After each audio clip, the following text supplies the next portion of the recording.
Let's go fishing. I'm on a mission. It's so pretty, I'd sure hate to waste this chance. We'll find a shady little spot, not too cool, not too high. Perfect for a little fishing and romance. Oh yes.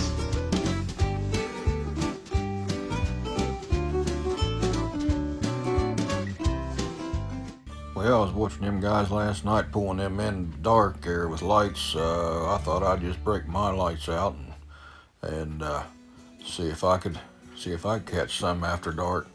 I got me a bucket of minis. I broke out my cane poles, and well, you can see the results. I'll tell you what I done, and I made up my mind I wasn't going to run anywhere, so I put in there Scott Driver on Lake Okeechobee.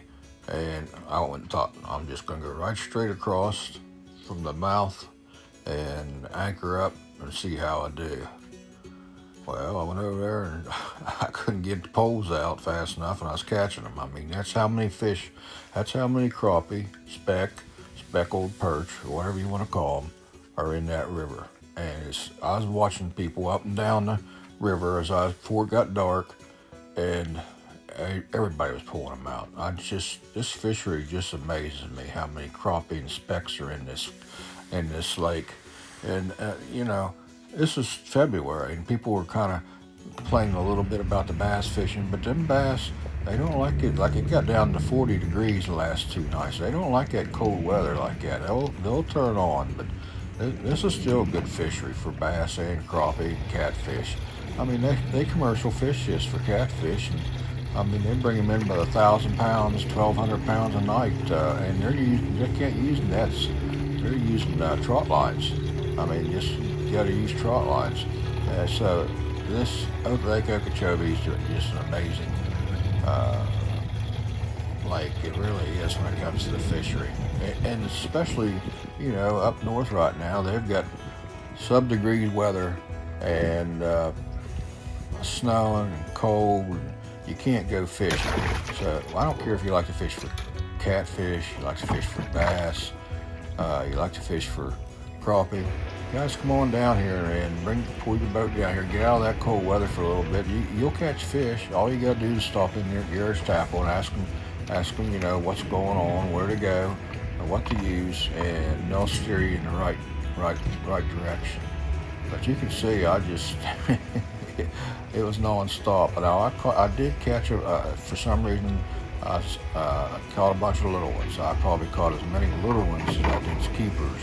And I ended up with 20 keepers, and I caught probably that many little ones, which that's okay. It just kept me busy, putting minis on. Now, I stopped at the Garrett's Tackle, got me a quarter pound of minis, which is $7. And that $7 I had a blast with. I'll tell you right now, if you want to have some fun, stop there at Garrett's, get you a bucket of minis, and right there along, you don't have to have a boat. You can sit right there along the bank and catch them. I mean, just get you a couple spinning rods and sit right there along the bank and catch them.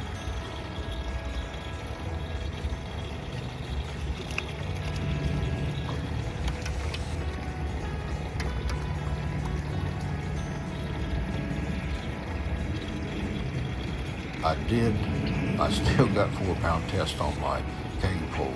I call them cane poles. They're fiberglass poles. They collapse and stuff, but I think they're like $12 a piece for whatever size you want. But I still got 4-pound test there. I did break off on a couple when I was picking them up, putting them in the boats. 10, 11 inches is all. I can pull them in. I had to switch over on my trolling to 6-pound test because they're getting up to 2 pounds, and you're going to break them off. It's just kind of amazing me all of a sudden this year. I mean, the crappie are pretty good size, and I kept them. I wanted to keep a mess. You know what I'm saying? I was born in Kentucky, Fort Knox, Kentucky, and I've got a little bit of Kentucky blood in me. Every once in a while, it just comes out, and I got to keep them fish. You know what I'm saying? My dad was stationed down there in the Army, and that's where I was born, in Kentucky. So.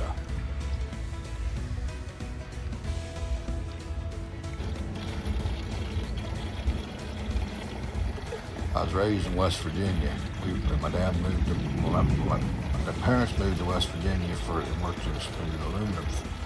He worked in an aluminum factory and a steel factory up there because that was the only place you could get a job. And where I got the bug for this fishing thing was when I was about 7 years old, 6 years old. Well, we moved on Fishing Creek here in Wetzel County. And I spent my whole, well, up till I was about 18, and I found out about girls, you know what I mean? And I found out about, them girls, they're not too bad, you know what I'm saying? But before that, I spent my whole time on that creek here right below our house. I lived there. I ice fished there in the wintertime and, fished all summer and hunted and trapped like, most guys, young guys back at the time. I don't think they do that as much now, but back then, all the guys would, and when I was in grade school, we'd come back to school and we'd talk about, how many fish we got, or how many rabbits we killed, or how many squirrels, or, we didn't have deer back in West Virginia. There was no deer, very few turkey, and hats off to the Department of Natural Resources there in West Virginia. They stocked that stuff, and it just exploded in my lifetime in the 70s. They took off. Again, yeah. I mean, I caught a lot of little ones, but I caught some nice ones. And I didn't. I seen old Walker there at the camp when I was getting ready to win, him and his dad. I really didn't want them. And they clean them. They usually clean them for me, and I told them just to go ahead and keep them this time because I really didn't want them.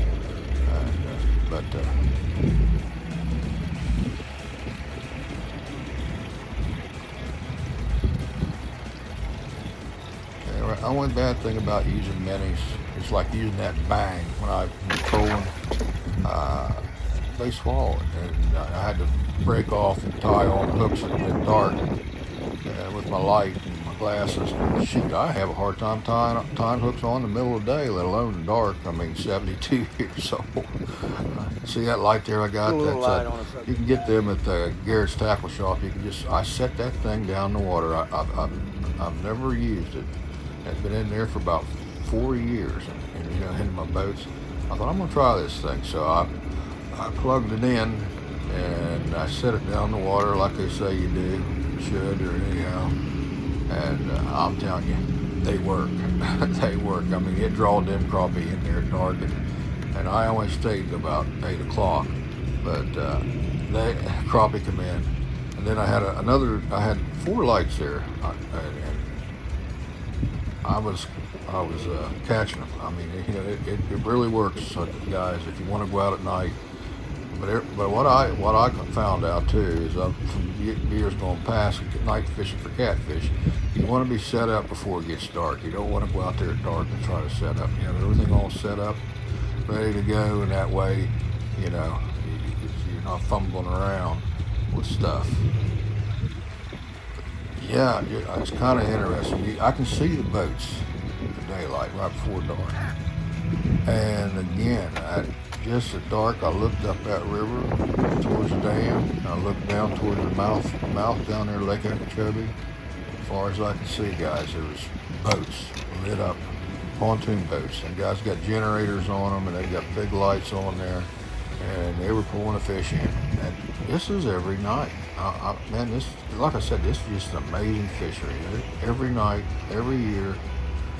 It starts really about the 1st of January, goes right on through March until the snowbirds get back up north. And they take them out by the thousands. I'm not exaggerating. They take them out of here by the thousands in the freezer full. And every year, they're back. Now, I'm thinking, why would they take that many? Which I don't understand that part of it. But I know some fisheries back home that they started out, they built lakes with flood control, and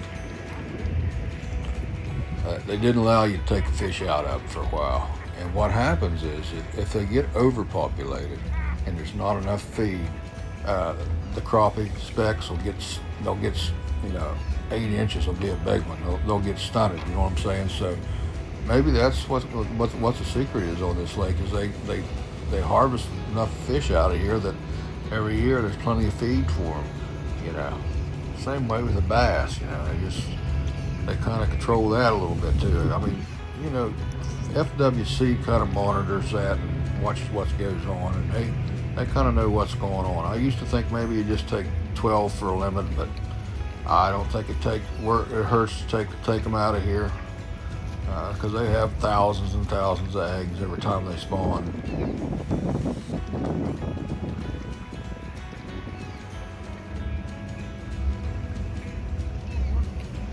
Hey, you can see me fumbling around there in daylight, and you can imagine how I was doing at night.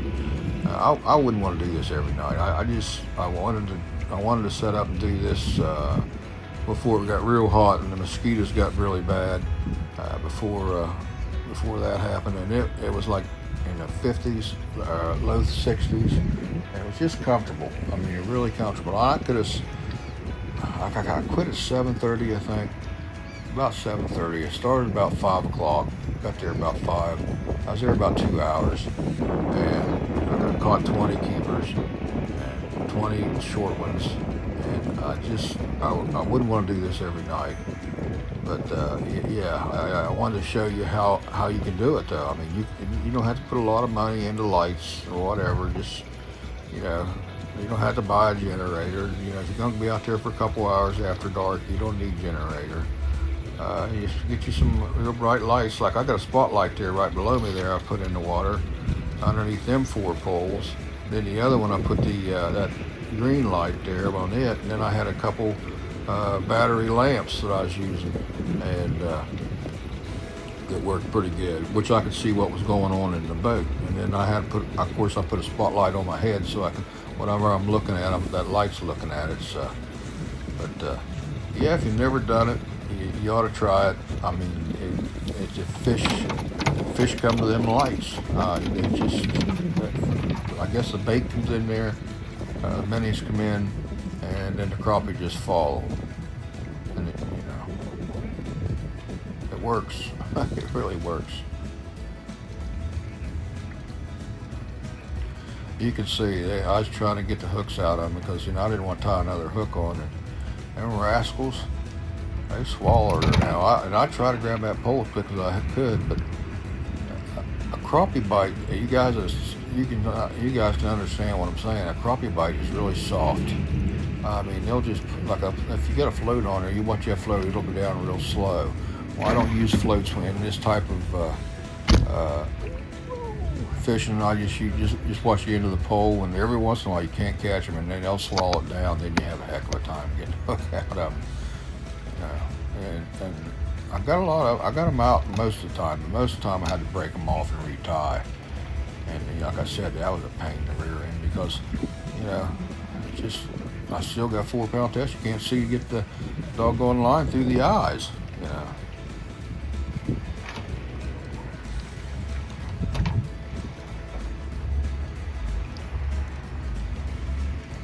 If you look at my background, there was 2 gentlemen in that boat there.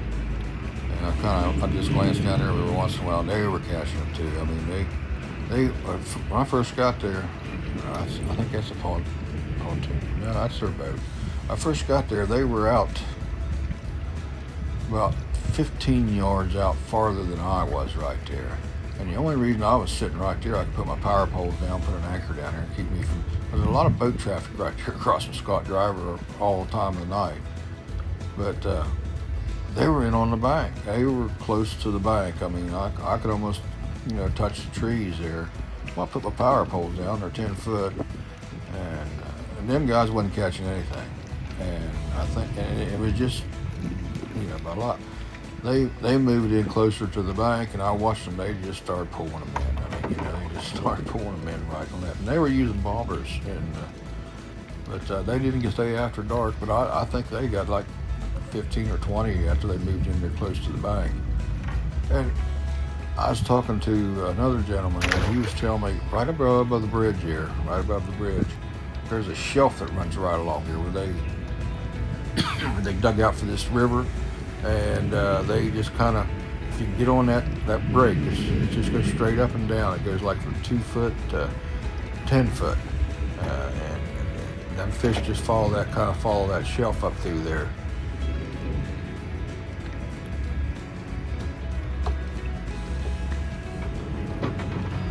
You don't need to put 8. I saw them pontoon boats. They got, some of them got 50 or more rods out. You don't need that, guys. You can just go out there with 3 or 4 poles and catch your mess of fish. You know, it's supposed to be for enjoyment. If you get out, you watch them guys on them pontoon boats. They're running around trying to get to this one, and then you get a catfish on, then it goes from one end of the boat to the other and tangles everything up. Yeah, go out there with, I got 8 poles out, and that, you know, I done good with 8 poles, but you can go out there with 3 or 4 poles and catch your mess of fish. You know, your boat, you don't need all them rods all the way around.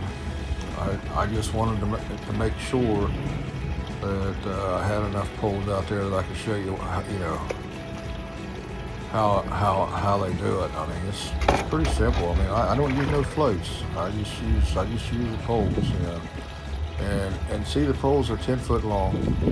Again, I tie it on the end, and I go back, and of course tie my hook, and I just put 10 foot a line on there. I mean, I take it down to the bottom, and that way I can kind of judge how deep that bait's gone, you know, because I'm sitting in about 10 foot of water, and what I marked them on the fish finder. They were 7 to 8 foot down. They weren't up high. They were about 7 or 8 foot down, and so I can pretty well see how far my rods are out, or my poles are out of the water, about 2 foot. So I was about 8 foot down there. And if I took my millenniums and backed it up a little bit, I'd have been up, you know, 6 foot. Or if I wanted to go down, put the poles right at the tip of the water, it'd be down 10 foot. That's how I gauge it.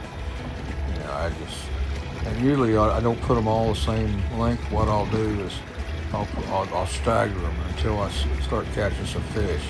And once I catch fish on 1 or 2 of them, then I'll put the rest of them about that same depth. And that's pretty easy, really. Now you can fish from the bank doing the same thing what I'm doing right here. You can fish from the bank. Just get you a slip bobber and sit on the same application. You might as well say, you know, if you want to go down 8 foot, get that slip bobber and put your bobber stopper up there about 8 foot and throw it out there, and with a weight on it, and you can catch them from the bank. You can fish from the bank and do this right there. There's plenty of places right there above the bridge you can get down to the river there and catch a mess of crappie. Well, you can see it's getting dark now, and this one starts getting a little bit tough for me because, you know, like I said, I'm 72. It's hard to see at night. But I got it lit up in there like a Christmas tree. I got lights all over the place inside the boat, and I just got a couple lights on the outside of the boat to draw in the minis so I can catch the crappie. But I'm telling you guys, it works. Them crappie come to that light. I mean, they really come to that light.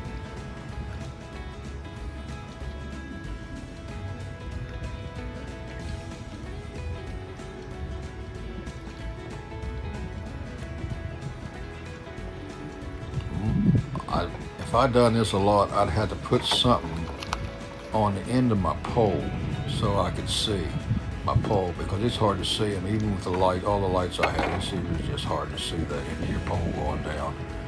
And I did see some people put, like, they'll take a slip bobber, not a slip bobber, like a foam bobber you use for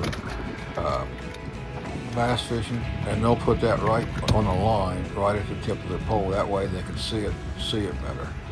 But see how many we got? Are you getting me pretty good? Mm-hmm. Okay, don't get too close. Oh, look at the size of this one right here. Oh my God, Moby Dick! I'm telling you right there, Moby Dick. Are you counting them for me? That's 2. How many's that? 3.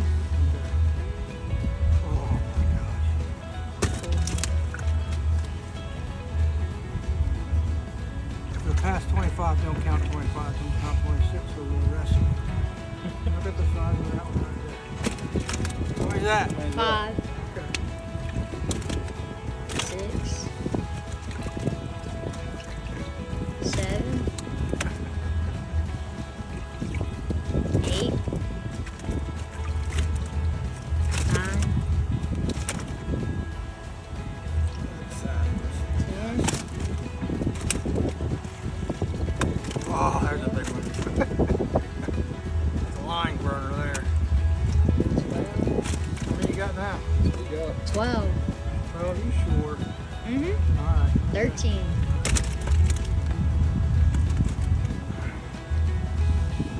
14, 15, 16, What do you got, big one and little one? A little bit of everything, guys. Look at that. 17. There's another Moby Dick, guys, right there. How many's that? 17. You sure? Yes, sir. That didn't sound good, did it? 18,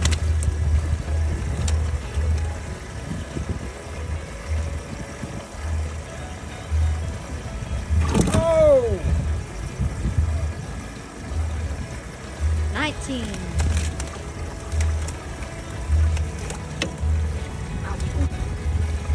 20.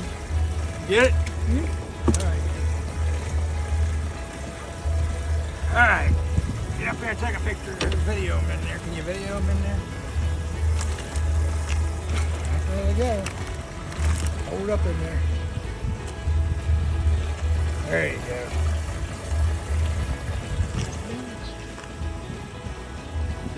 What's your name? Walker. Walker? Yes, sir. Me and Walker, we went out and he got these today, my guy. There, that mess up. All right.